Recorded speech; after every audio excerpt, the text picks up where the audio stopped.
I wanted to take this opportunity to say thank you personally for all the wonderful messages of support and for your understanding whilst I've been recovering from surgery. They said the monarchy had seen it all. Scandals, betrayals, and power maneuvers so brutal that a royal guard would cringe. But nothing could have prepared the world for what Catherine, the Princess of Wales, would divulge following the secret birth of her fourth child. A secret so closely guarded that even top royals were unaware of the truth until it was far too late to control it.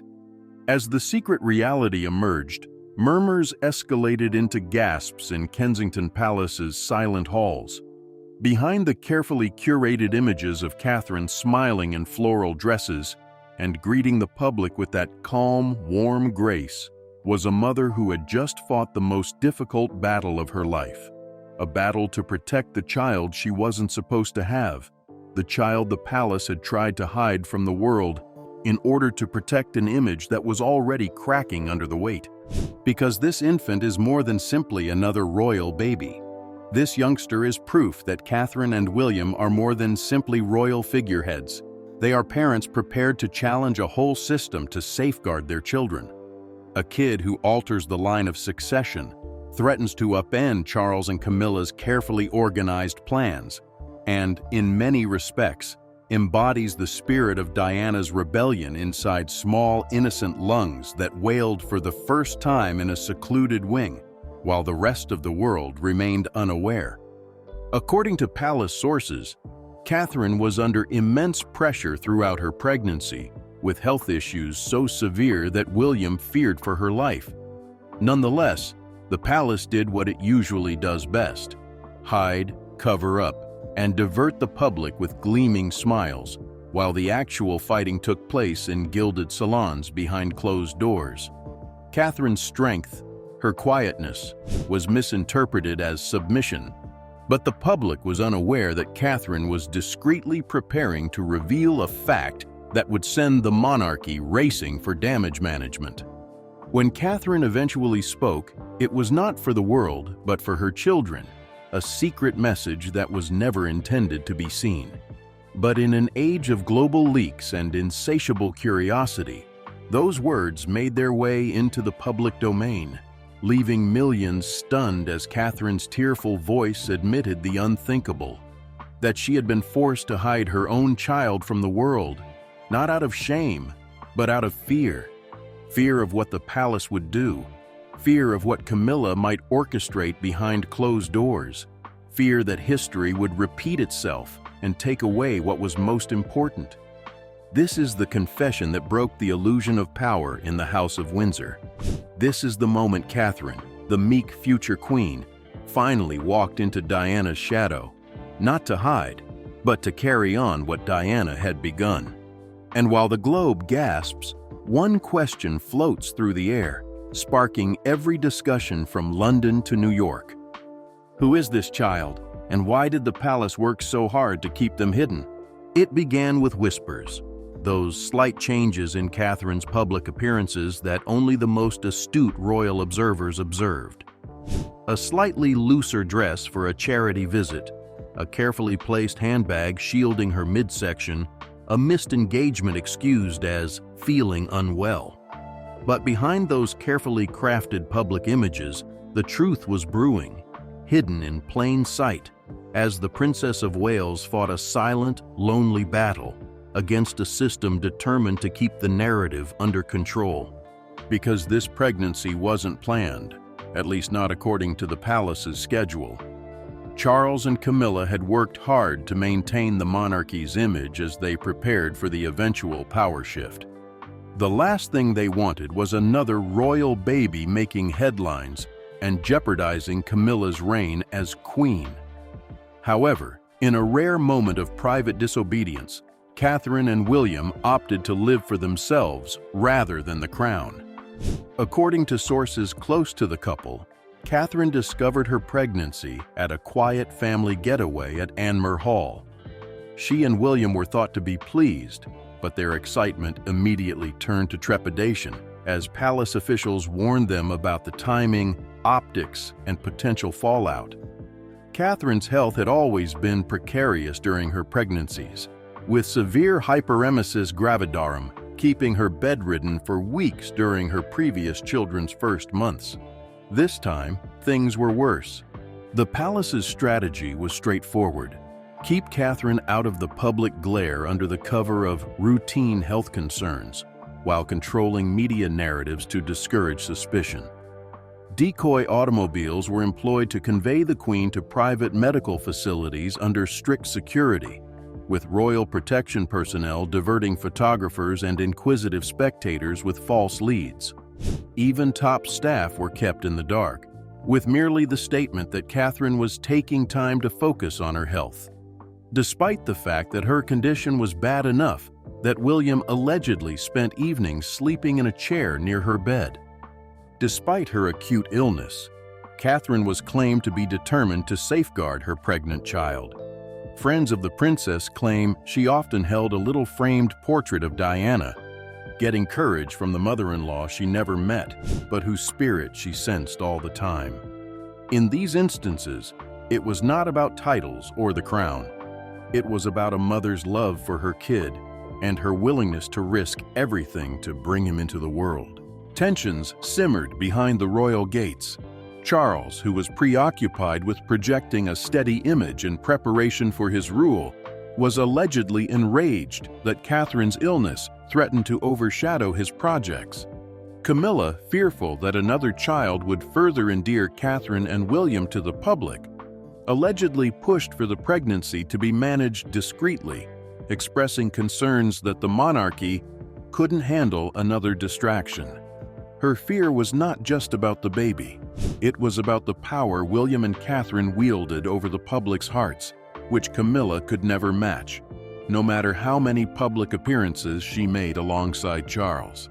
As a result, the palace took steps to prevent the news from spreading. Courtiers crafted strict statements, monitoring every bit of information that left Kensington and Windsor. Doctors were sworn to secrecy, guests were barred, and even extended royal family members were kept in the dark, forming a wall of silence surrounding Catherine. However, beyond those golden confines, the people took note.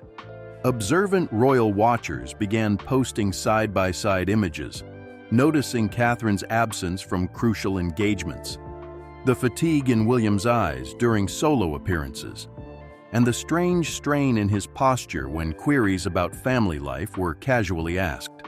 Rumors circulated on forums and social media about a hidden royal pregnancy that the palace was urgently attempting to dispel. But the truth was boiling beneath the surface, waiting for the right moment to erupt into the world's consciousness. And that time would arrive, but not in the way the palace had anticipated. Because Catherine was not just trying to bring her kid into the world safely, she was also planning to safeguard them in a way that would leave the monarchy reeling and the world shocked. This kid, kept away in secrecy and dread, was never meant to remain hidden indefinitely. Nobody expected Catherine, the calm and tranquil future queen, to breach the palace's impenetrable quiet. But every individual has a breaking point, and Catherine's occurred on a rainy afternoon inside the nursery when her newborn's sobs resonated through the hallways of Kensington Palace. She'd been holding it together for months, concealing the mystery of her fourth kid with the same calm dignity she'd displayed to the world since assuming Diana's identity. She smiled when the cameras wanted it, waved when the audiences asked for it, and strolled beside William, portraying the picture of serenity that the monarchy relied on. But internally, Catherine was fighting a maelstrom that no title could shield her from. The worry was constant. Fear that the palace would leak the birth before she was ready, that her kid would be thrown into the merciless light of the world with little hope of a normal existence, and that Camilla's whispered warnings about taking control of the situation would become actual acts. Catherine awoke each morning hoping that her baby's existence would stay a secret for just one more day, one more second, allowing her to protect them a little longer. But it was George's innocent inquiry that ultimately destroyed her resolve. "Mummy, why don't we inform everyone about the baby? It was a question no mother should ever have to face. Catherine allegedly clutched George firmly, explaining that sometimes secrets were necessary to keep people safe, even if it felt bad. But when she closed the nursery door and glanced in the mirror, seeing her own tiredness and dread, Catherine realized she couldn't keep this lying. In a moment of raw vulnerability, she sat in the nursery chair, holding her infant in one arm, and hit record on a secret video intended only for her children. The world will subsequently remember it as the confession that rocked the monarchy to its foundation. In the video, her voice was quiet but shaking, tears streaming down her cheeks as she acknowledged what she had kept hidden from the world. "I wanted to give you a chance at a normal life, but I see now that hiding you is not protecting you, it's protecting them." She spoke of Diana, how she felt her presence during the most difficult nights when she was unwell, and how she would clasp Diana's little locket as a reminder of the courage a mother requires when the world is against her. She expressed concern that the palace would turn her child's birth into another tabloid spectacle, another bargaining point in their struggle for power and control. And she talked about William, how he had battled for her, how he had stayed up late pacing the hallways with their infant, whispering assurances that no matter what, their family would come first. Catherine's voice cracked as she remembered the moment she understood the truth. We can't keep children safe by hiding. We defend them by standing up. What Catherine didn't realize was that the film, which was saved on a secure cloud for her children's eyes alone, would be leaked within days. An unhappy royal staffer, tired of the hypocrisy and hiding behind those golden walls, made sure the world heard Catherine's sorrowful comments. And once the confession was made, it couldn't be hidden away again. The world witnessed the grief, terror, and unwavering love of a mother who chose truth over quiet. Crowds gathered outside royal homes, social media burst with Catherine-supporting hashtags, and the press, which had previously been involved in the palace's cover-ups, turned to demand answers. Catherine's confession was more than just an expression of vulnerability. It was a declaration of war against the system that had attempted to dominate her family. And it was just the start. Catherine's revelation erupted across screens, and the world saw more than just a baby. They saw the start of a new royal chapter, one that the palace had attempted to conceal behind layers of secrecy, terror, and carefully crafted narratives. This child, this little exquisite life, was not merely another royal infant in the line of succession. This kid represented defiance, Diana's legacy, and Catherine and William's calm, unwavering love in the face of adversity. The birth of this kid changed everything inside the House of Windsor, which was already falling under the weight of its own secrets. Insiders revealed that the child was a girl, and the name Catherine whispered during her confession video left millions stunned. Diana. Not as a middle name, as is customary, but boldly as a first name, a direct tribute to the grandmother she would never meet, but whose presence had guided Catherine through her darkest hours. It was a name William and Catherine had picked in quiet times together, knowing the significance it would have and the dread it would instill behind the palace gates. Because calling this kid Diana was more than simply feeling, it was a declaration. It was a pledge to the world that Diana's spirit, the woman who battled for a more compassionate, humane monarchy, would continue on. It was a direct challenge to Charles and Camilla, whose legacy would be permanently marked by the shadow of the lady they could never quiet. Then arose the issue of succession. With Diana's birth, the monarchy's line switched. George remained the heir after William, but this child, by royal law, assumed her proper place after Charlotte and ahead of Louis. Diana Windsor's simple existence upended arrangements that Charles and Camilla had carefully put in place to keep the monarchy under their watchful grip.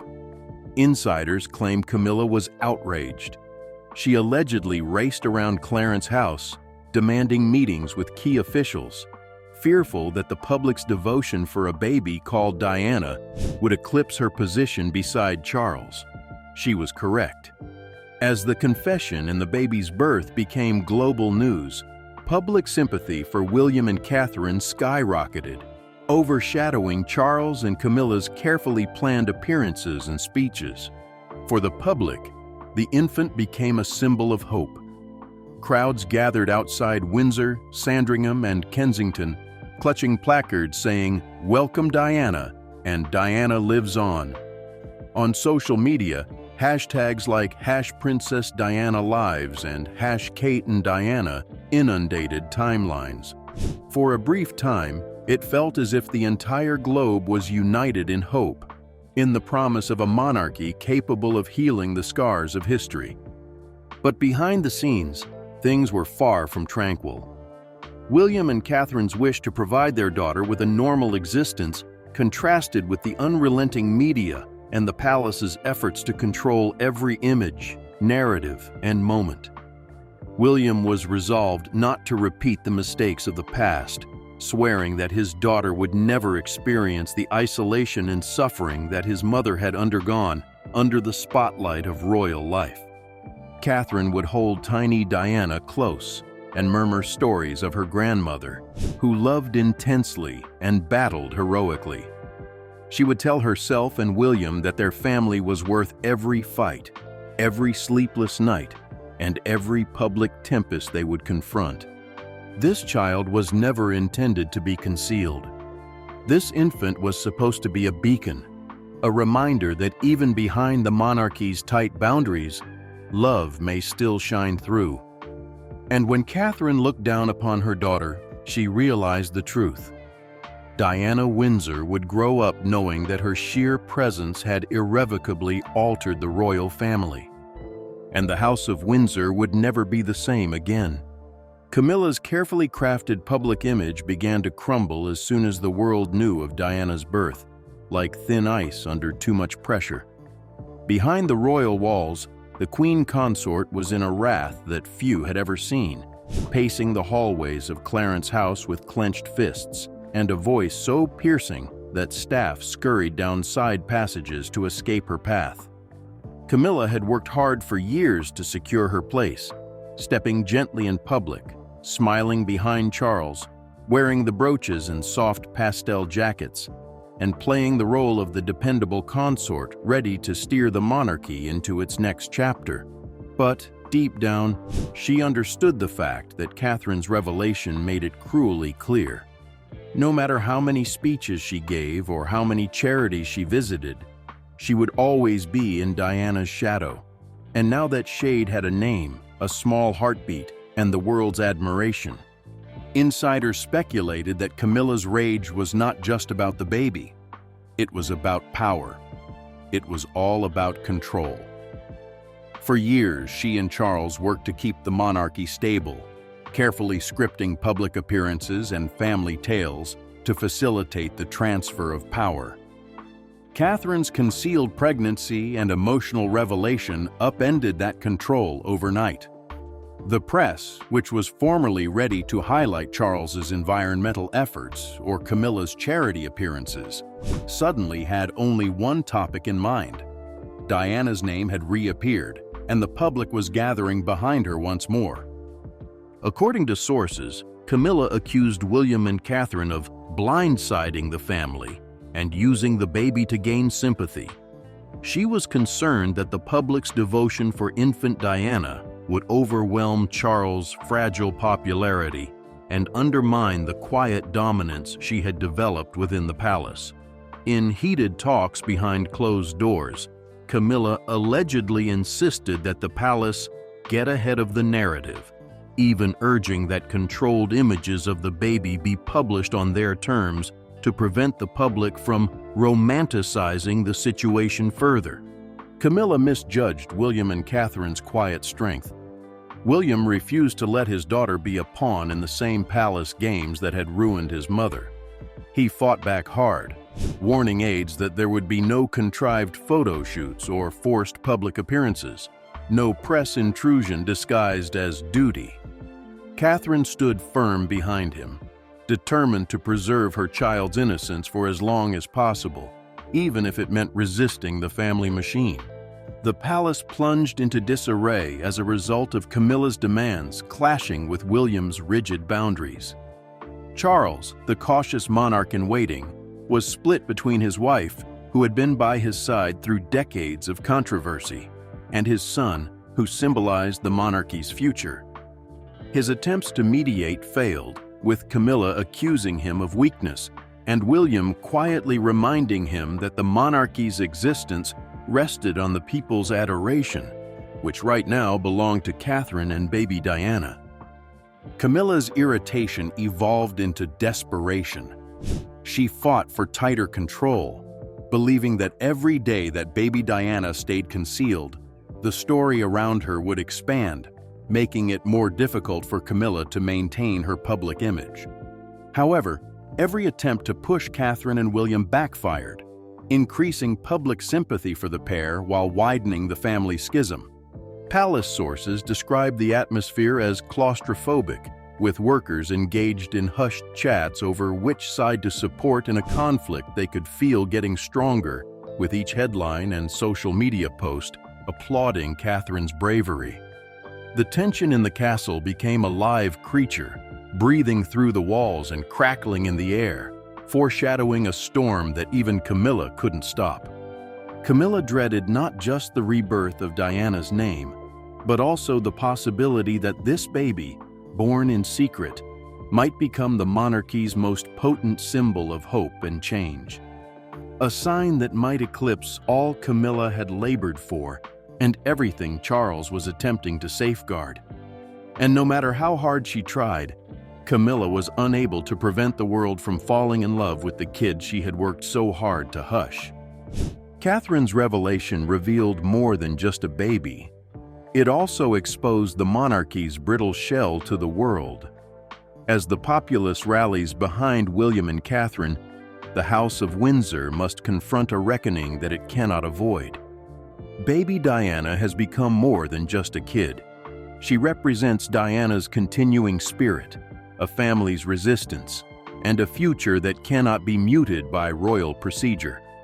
Camilla's grip weakens, Charles's plans unravel, and the world watches as a new chapter unfolds, not in the murmurs of palace officials, but in the hearts of people who find hope in Catherine's bravery.